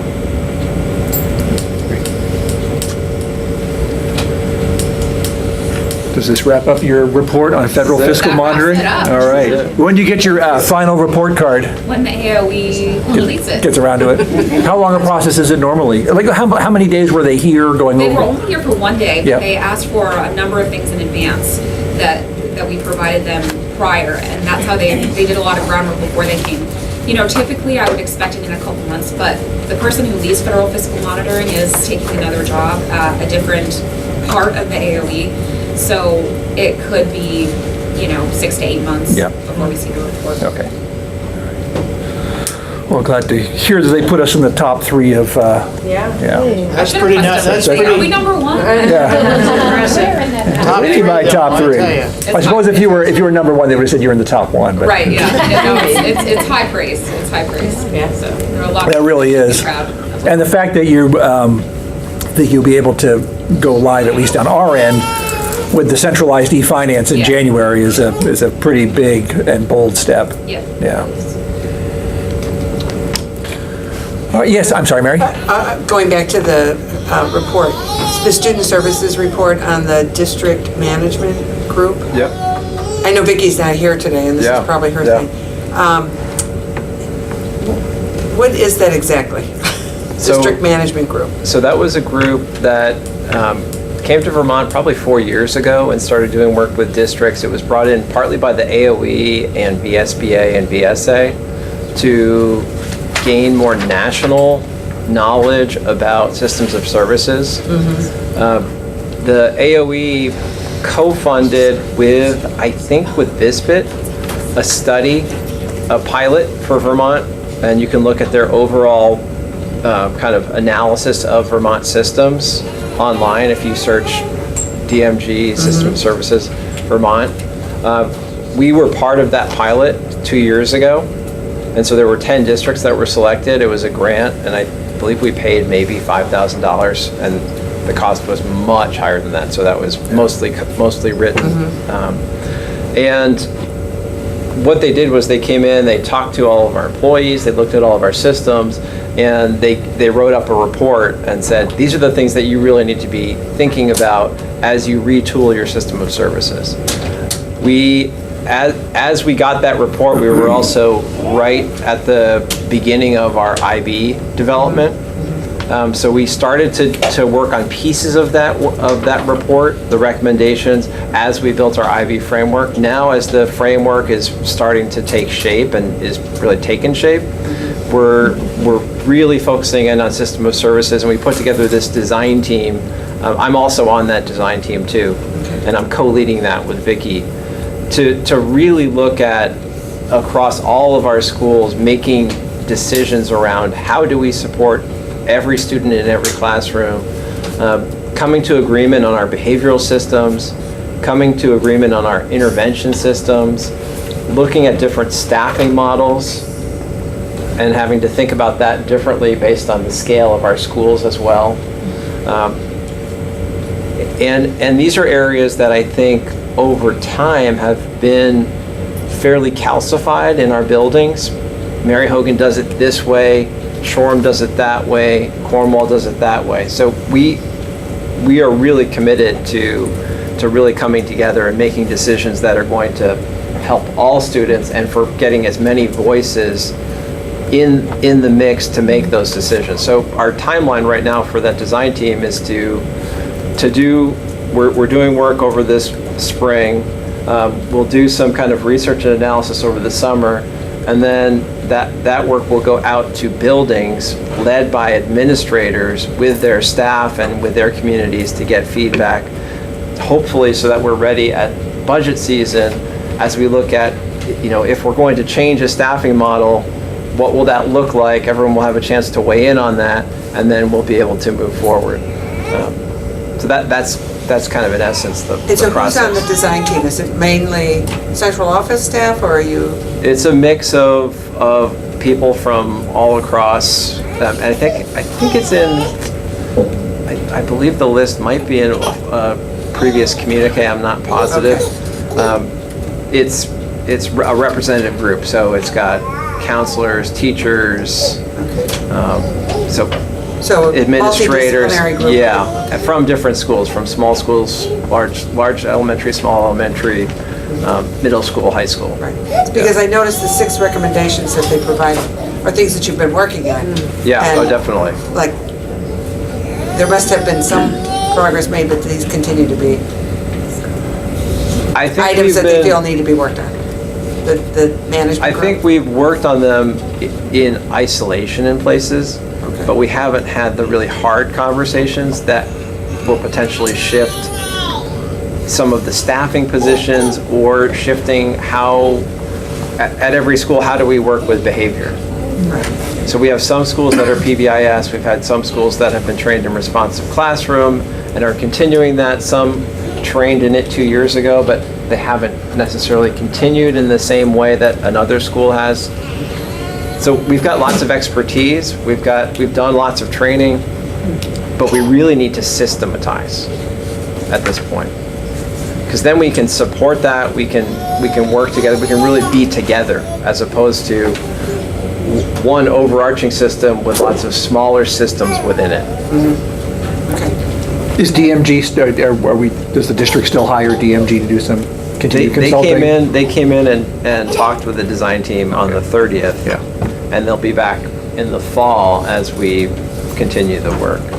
And they're really, really helpful and have just a huge kind of backing of research and doing this work across the country. Thank you. Yeah, they have also been, they issued a report. They were hired by the state with this whole 10-school pilot project, and that resulted in a report for the whole state that has been a large part of driving what we have upcoming over the next 5 years in terms of special education changes that are really going to give school districts more freedom and less being yoked to reports and time studies and all of that as we go forward. But part of making that successful is having groups like DMG come in to provide the expert consulting. Yeah, it's Act 173, right? Yes, Act 173. Thank you. Yep. All right, so spend a little time here kind of talking about the facilities master plan process, where we are, what's coming up short term, what's coming up long term. So I just wanted to say short term, Sharon just today finished kind of sorting and organizing the comments from both the forums and that have come in via email. Next week, week after, the steering committee will meet again to kind of look over a lot of that, help distill the information and organize it for us so that it's in a way that can be in a format that's most helpful to us. At our next meeting, we'll have Bob back with us and really kind of helping the board, facilitating conversation among the board to get us focused on a path that we're going to go on this summer as we continue to develop the master plan. And really, that's sort of mapping out decision points. If you recall, this was largely prompted by 6th grade. That's what got the conversation going in the beginning. And so that's a question that we have to take on. And then we also have to talk about how we're going to address our capacity issues as we go forward. We've sort of discussed 4 scenarios, 4 pathways, more as a thought experiment than as hard and fast. And so we're going to need to decide if this is more in the short term between now and the start of the next school year, decide, which, if any, that we're going to go on. And then really lay the groundwork for all of the additional information that we may need, depending on which way we go. I think that there's no question that really the next year will be a time, depending on what path we go, that we're going to want to spend gathering, expert information on our facilities, on our direction, and really it'll be the next year kind of collecting that, because at the end of the summer, hopefully we'll have really the master plan, which is sort of a guiding document for us over 10 years. And as I sort of was thinking about this, 10 years goes by pretty quick when you're talking about sort of spending the next school year just gathering information to reach some decisions. Well, if you reach decisions sort of in the summer of next year, you're not going to impose those decisions that school year, so then you're out yet another year in order to have a process that is, thoughtful and makes sense.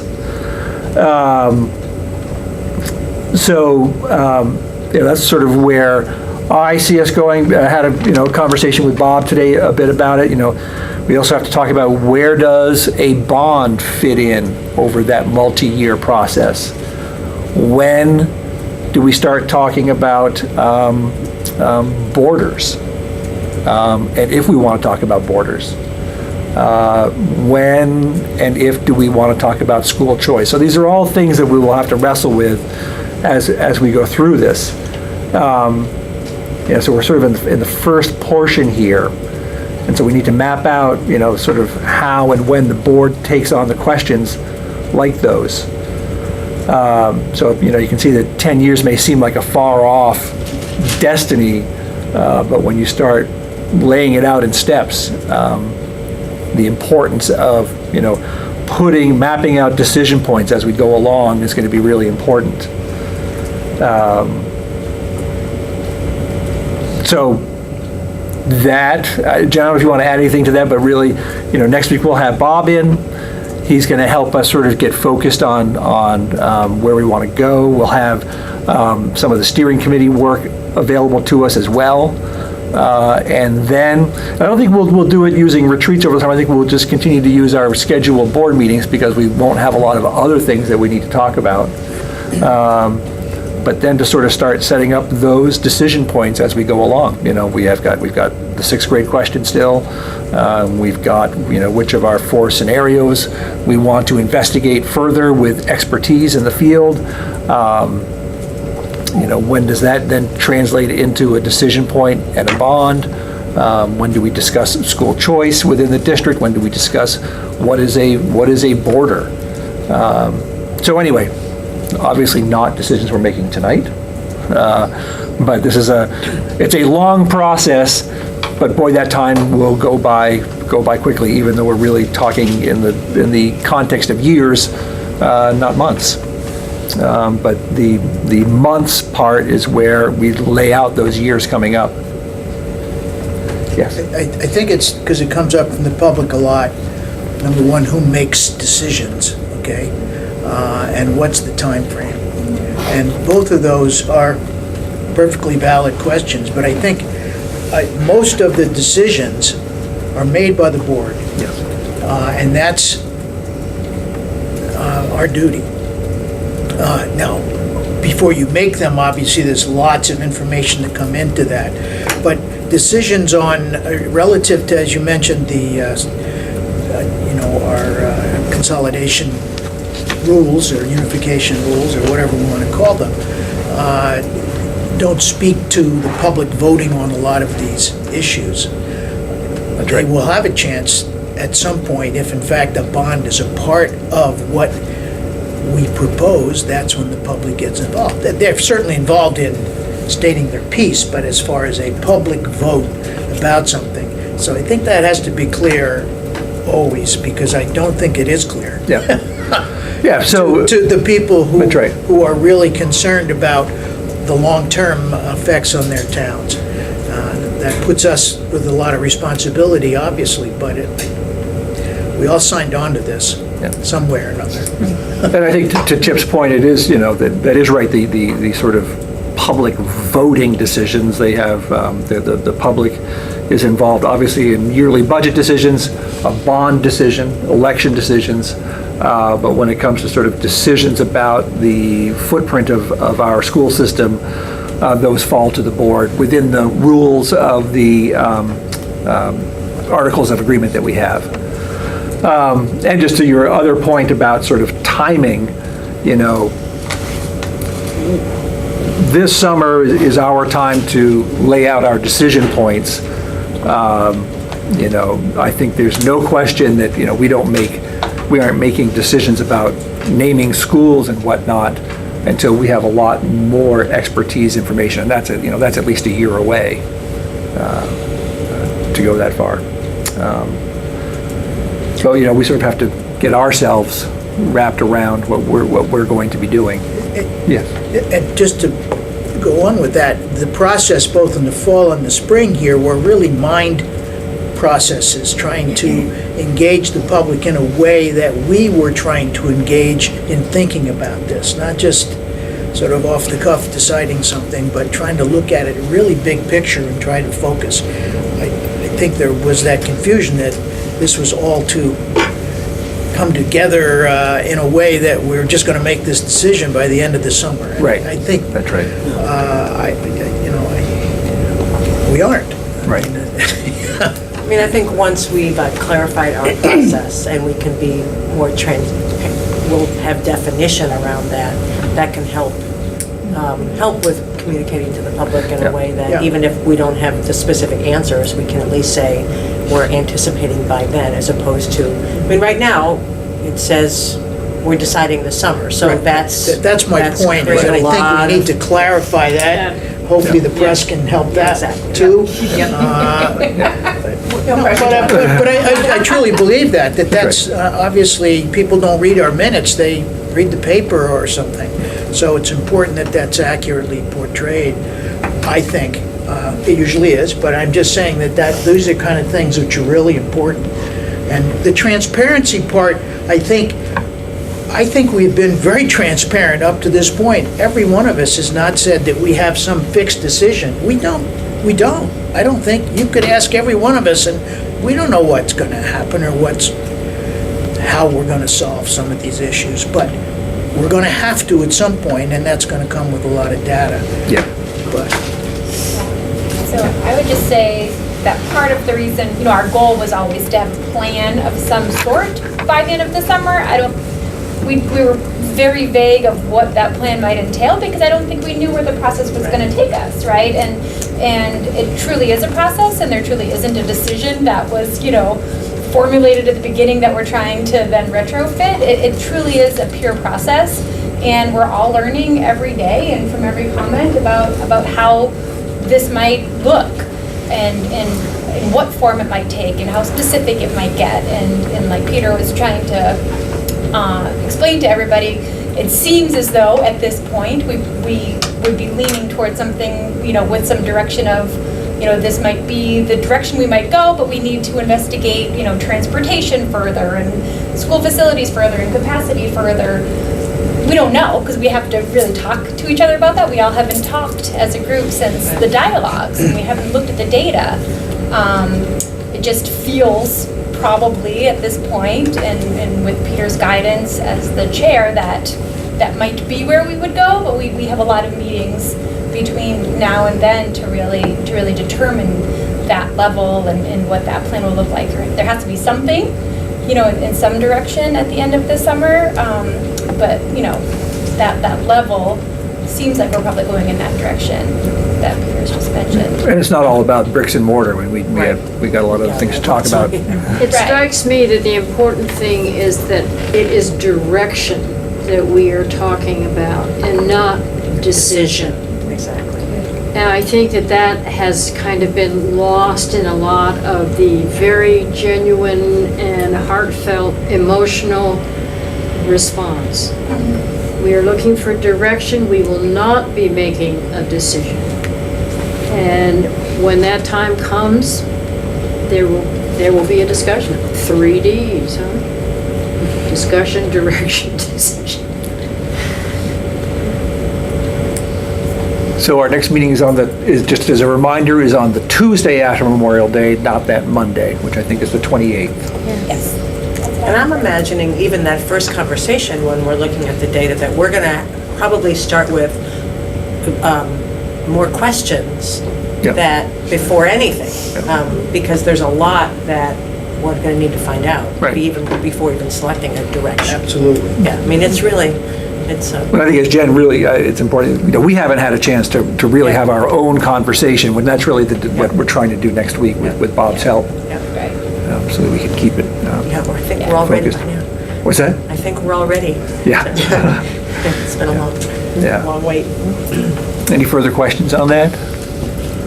All right, well, thanks, everybody. And we have not had a chance to come back together after all of that. And I do want to thank everybody for the time and energy that you all put in to attending those meetings and being part of the conversation. And thank you to the committee.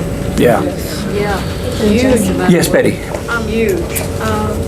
I just feel like the community dialogues are very much needed, and that maybe looking into the future, they're quite necessary as we move forward. Yeah. Perhaps looking into more of those once we meet and talk about the outcome of these 3, because there's a lot of voices that want to contribute, want to participate, but... And maybe even in a different format. Yeah. Absolutely. Thank you. Because we appreciate their input. So it's part of the decision making. Absolutely. All right, well, back to the more mundane business here. Sorry, policy committee, but so we have a policy in front of us to discuss with action slated for our next meeting, and turning it over to whom on this? Mary. I guess me. All right, Mary. The new policies?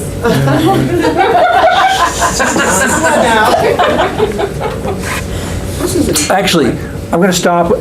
We've been here since 6:30. Let's see if people want to use the bathroom, get a bite. Let's do that for 5 minutes and then come back to the table. You're on. Okay. So the policy committee met with the community, what do you call the group that? Partnership Council. And they wrote the majority of this whole child wellness draft.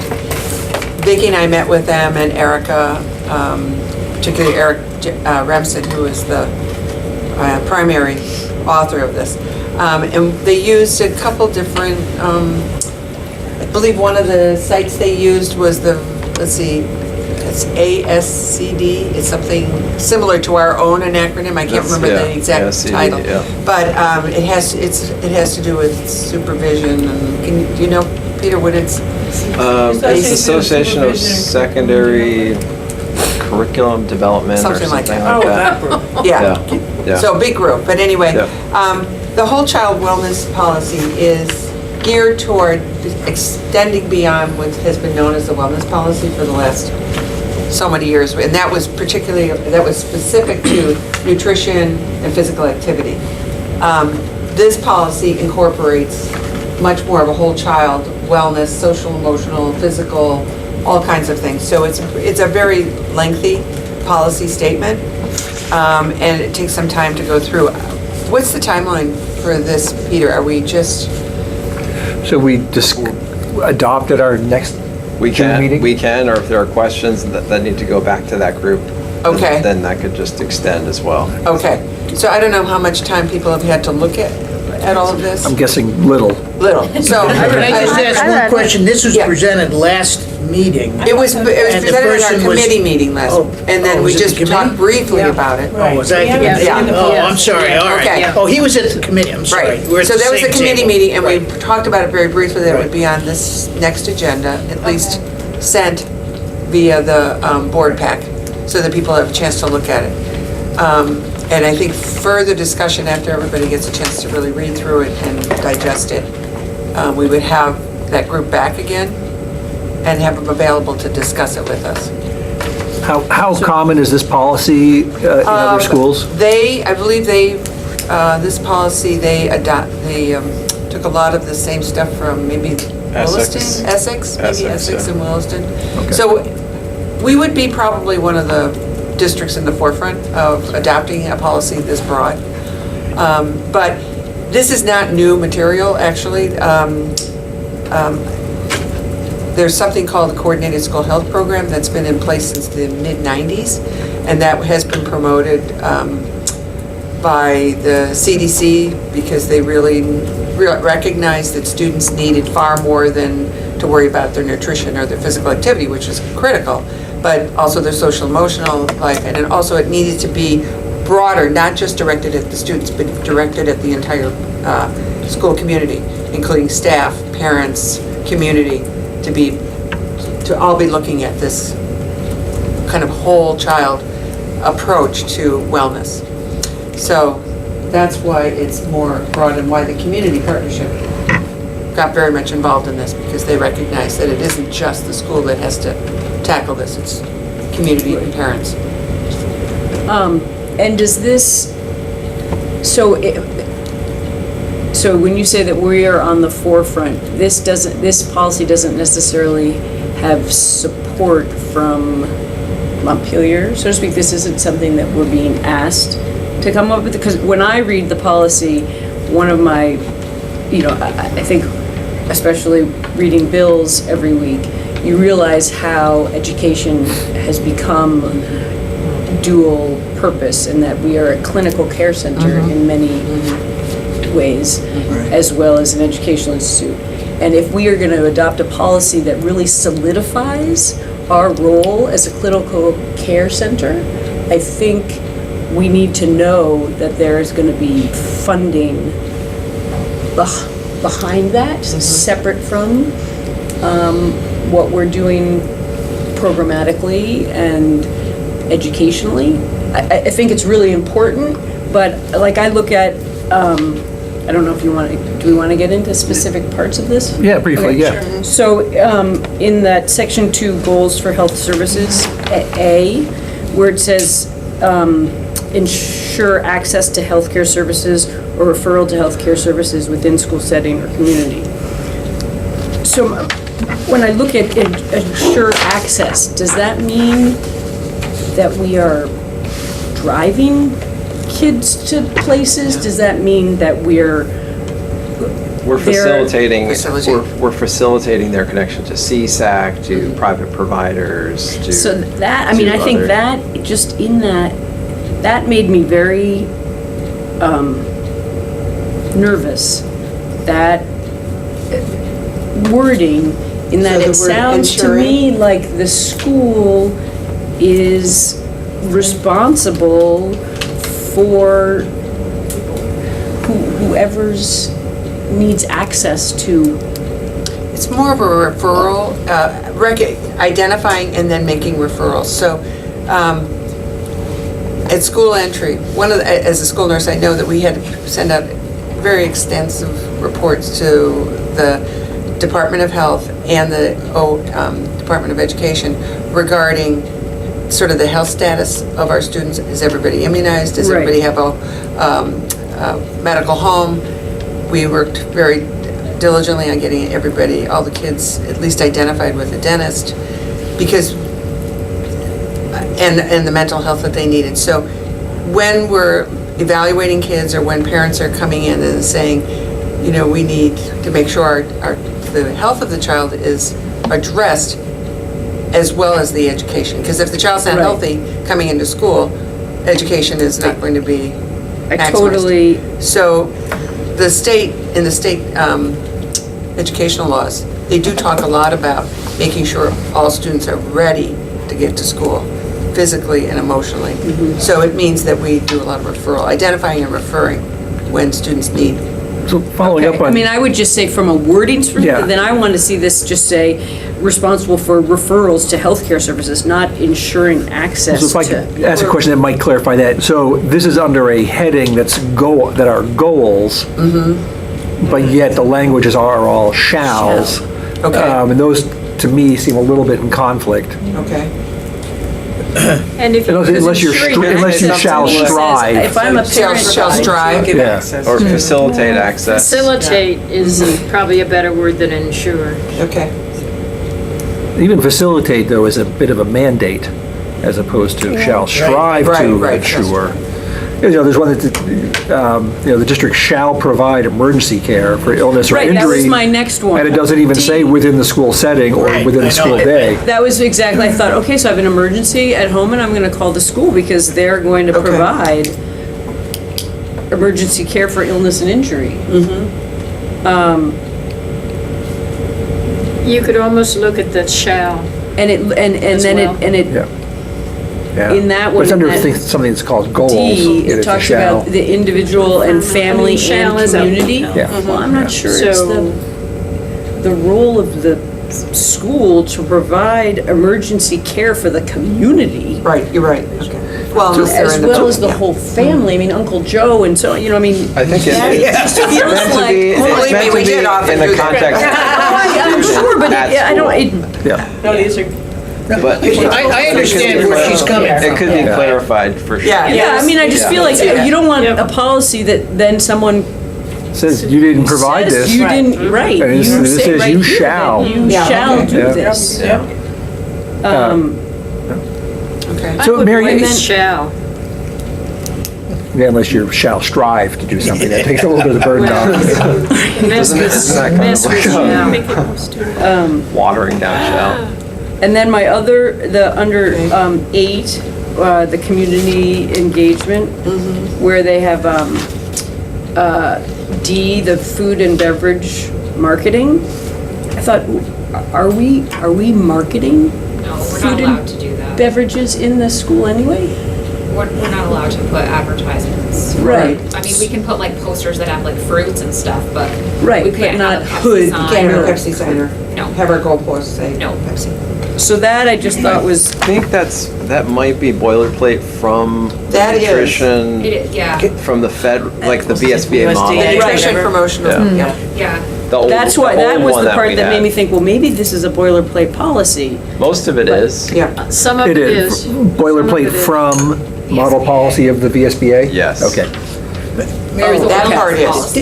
In the Nutrition one, formation of this, Yeah. do I remember, because I know why Yeah. I was confused, I sat in on the policy meeting last time when you were talking about it at the same place I sat at the table, so I Right. was thinking it was a board. However, didn't they bring in some other part of policy that they felt when they put it into this policy that it could be easily, And that was the nutrition Manipulated. and exercise portion, which is Yeah. what we're talking about right now. Yeah. That is Yeah. this is the model policy that's already Adopted. from the adopted. Yeah. And it's just, it's a requirement Okay. for the all right. So this school nutrition elaborates program or or something, right? Yes, it adds to. adds to, really. So the doesn't other add. parts add to it, Yeah. okay? So even the part 11, nutrition, is that boilerplate? Because I felt like B and D were the same thing. And then E talks about no food as reward or punishment. Yet earlier it had said, oh, I can't, I'm Yeah, not looking at it right. Then nutrition it said, if you're having a party as a reward, the food needs to be, healthy or whatever, but Nutritional. we'd already said earlier in the same defined it. paragraph that we weren't supposed to be using food for As a reward, parties. But how do you tell parents that they can't bring in brownies? Well, you tell them. But I mean, that part, you know, that part. You don't serve them? We have I mean, this. if that's a policy, then, Well, which is not, I mean, we have this policy, it's unfollowed. yeah. Yeah. No, it isn't. This is, No, it's not followed. These are guidelines, right? Right. Oh, it is guidelines. At least, so, The reward or punishment is the guideline, I don't know the Right. other, I'm not seeing the other one. But that's where the shall part of it is really helpful. Right, anyway, I thought the So B and the taking D of were the the shall. same, right? So, Or they say the- Mary, I sat on this committee for a while. Okay. And one of the things that No, I not this had week, my eyes are doing quick. has mentioned to the committee would be helpful is to clearly identify what is mandated language and what is the optional language that they're adding in. A, so that we can understand what we're putting in there and why, and B, so that when the mandated language gets updated, we'll know which sections we need to look to update based on the change in the state guidelines. And I don't see, when I look at it, that they did that, and maybe they did it in a way that it's, you know, this portion is the mandated and this part's the voluntary, and maybe that's why it's different, you know, or it's repetitive in that they have, you know, the mandated and they have their part that they like as opposed to incorporating it all into one sentence. I'm not sure, but I might just offer that to you as a potential suggestion that you might want to consider. I just feel like that would longer term be more easily, whether it's just an asterisk or, you know, something subtle to say that this is language that we don't have an option of how to say it. right. And that, I think, Yeah. falls under the. I think you could just entire- italicize the Maybe for the each section we additions do. and leave the other part bold or whatever. just Whatever to it is, be able some to- code that Yeah. that they can help identify. Yeah. Okay. Just as Victoria said, relative to the, just reading bills, the amount of bills that go out to psychological vendors, I guess, or whatever, for many things which are mandated through the special education. We don't know how it's funded, but we're paying the bill. It is really immense, okay? And I don't think we want to be in a position that we put ourselves, if it's not mandated, it may be the goal, and it may be wonderful, but we don't want to put ourselves in a position that if we're not doing it. I think a lot of this is. Because that's what best practice. happens in special Right ed, now. correct? I mean, if you aren't providing that service, you then are at risk of being non-compliant, lawsuits, everything else. I mean, that's why the books are so thick in that business. So I just want to say, you know, I think that this is a great topic and a great sort of policy for us to be looking at. Just one thing that I'm looking at in number 1, goals for health education, letter C, the first 4 words should probably be the first 4 words of almost every paragraph in here, to the extent practicable. Right, yeah, right. Oh, okay. I think anyway. a lot of this is best practice, what is considered best practice. Yeah. Right? And Yeah. so I hear what you're saying around the word shall and ensure, et cetera, that we have to be careful about. We that. make it So- aspirational. Yeah. Right. We aim to. We aim to. Yeah. That's making no. I mean, like I said, it is under the heading of goals. Right, exactly.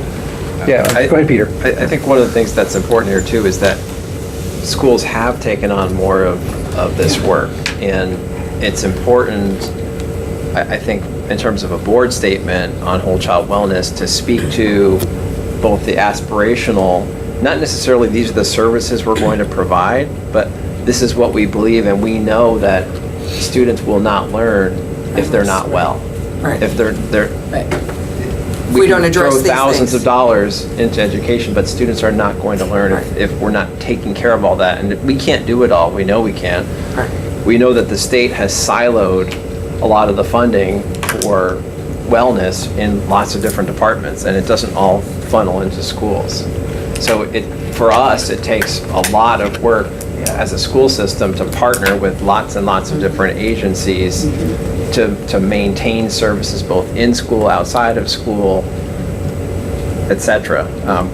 But I think that policy statement is important beyond just the nutrition But you might, guidelines. you could just start out with a caveat that puts this in a particular view I mean, hey, we know we can't do all this. This is what we do if we Kind of- could. kind of Some of it we preamble. do have to do. Yeah. Like a preamble. Well, so Yes. the That's environment, the as word you I'm said, looking that we have to work with all these other partners in order to ensure that our students are accessing education.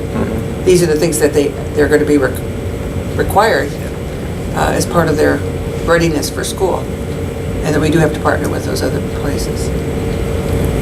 Including providing perfect So, parents. just to wrap up here, so it sounds like maybe a little more conversation I think we and need bring it more back to the board conversation. for more discussion.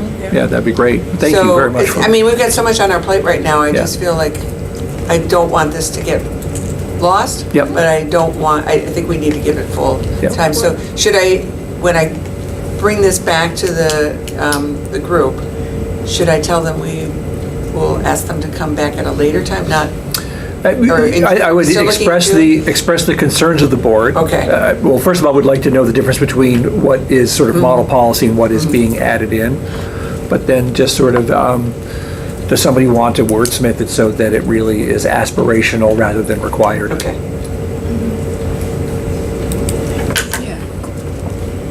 They meet as a group, the Community Partnership Council, on June 5th, but that subcommittee might, Yeah, that probably meet other than that.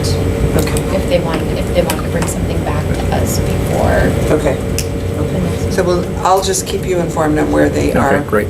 in brief. We'll add it to the agenda as needed. Okay. All right, next on our agenda, actions to ratify the collective bargaining agreement between the board and the Teachers Association. We'll do this following Robert's Rules of Order. Is there a motion? Is there a second? Second. Second, okay, discussion. So we reached a tentative agreement with the teachers a few weeks back. There's not a lot to report. We really focused our conversation after trying to delve into other areas. It's a one-year contract by law. It can't be any longer than 1 year. So we really just sort of focused it on salary. We as a board chose not to try to push healthcare contributions. Actually, when we first met, we said, let's limit, don't bring anything more than 4 things to the table. And then we really ended up just coming down to salary and then a little bit about elementary school daily planning time. And this is because we've got these statewide healthcare negotiations going on. That's going to set a whole different stage for our multi-year, what we assume will be a multi-year contract that we will sit down and negotiate. Decided we just couldn't take on items that sort of impacted total compensation when we think that that's all going to sort of get blown up a little bit depending on what the state comes up with for the healthcare for public school employees.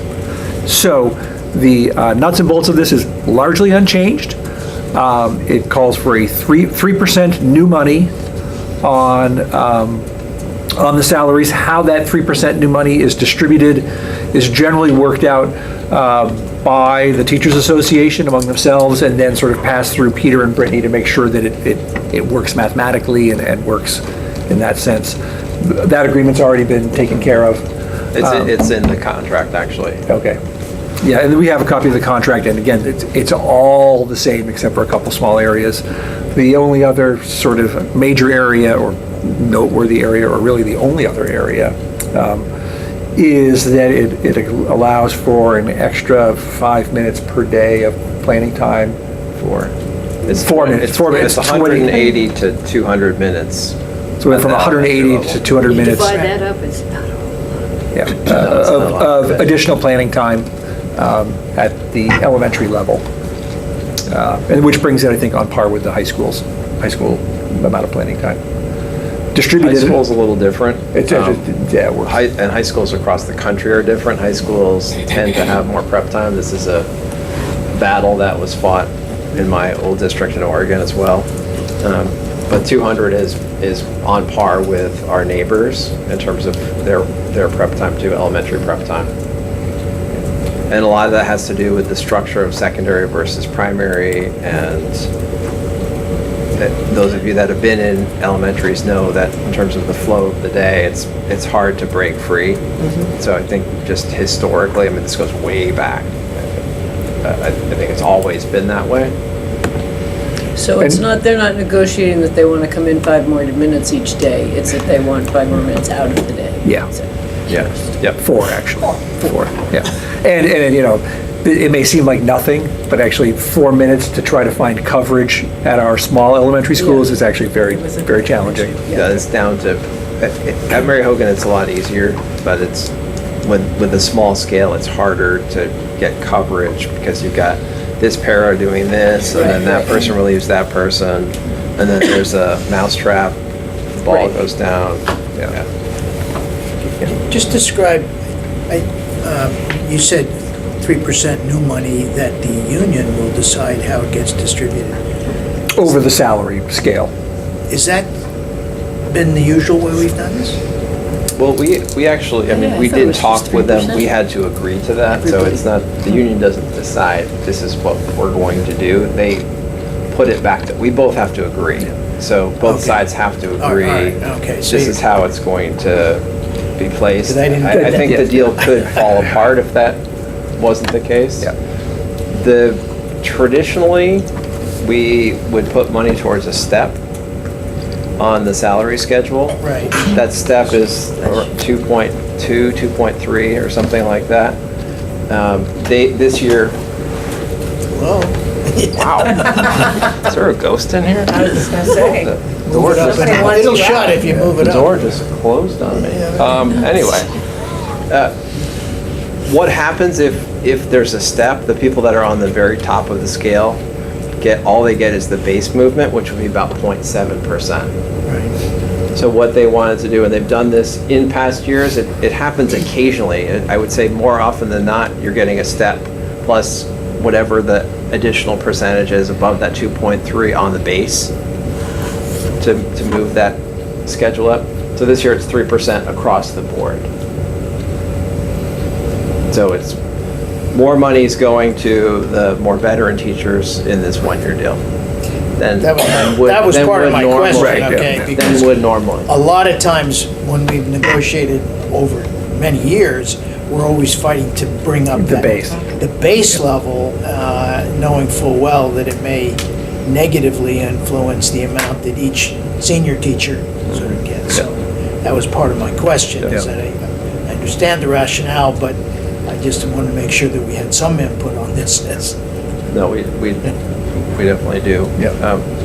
I think because it's a one-year deal, they probably, if it was over 3 years, it would be, you wouldn't want to say no step movements for 3 years. No, you clarified what I meant. Anyway, the tenor of the negotiations was fine. We each tried to bring in more. It was clear it wasn't going to work because it was just a one-year deal. So anyway, that's where we ended up. And I think have they ratified? So they ratified their end of things. Any other questions? My understanding is the state negotiations are not going wonderfully well. No. But, well, I only sort of know what I've read. Why are we not surprised? But what is interesting is that they have clear benchmarks, and if they don't meet them, then binding arbitration kicks in. We haven't had binding arbitration, so they can't drag theirs out. It will get decided some way, somehow, by a certain time, and they may end up with a one-year deal, which then then it translates back to us, and we're having to deal with the one, so it's in part, they're at that level. The NEA has made it clear that they're trying to really work out something. And again, this would be for all public school employees, so it's both support staff and teachers, and frankly, administration. They're actually negotiating for them as well. And, to sort of bring all those people together, if you just look at our own district where our support staff, we have a much different contribution sort of levels for them because they make a lot less, but yet it's only for one person, not for a family. It's completely, so they're looking at trying to come up with a more complex formula that would include income sensitivity. But boy, try getting that accomplished by August 1st. It's probably not going to happen. Yeah. So yeah, this is a great example of be careful what you wish for. This is something the administration really wanted. Anyway. So all those in favor of approving or ratifying the collective bargaining agreement, please say aye. Aye. Anybody opposed? Anybody abstaining? All right. Anything else to come before the board before we go into executive session? If not, how about a motion to go into executive session to discuss the superintendent's evaluation? Ray moves to go into executive session, second by Chip. All those in favor say aye. Aye. Anybody opposed? We'll give it 30 seconds and we'll be in executive session.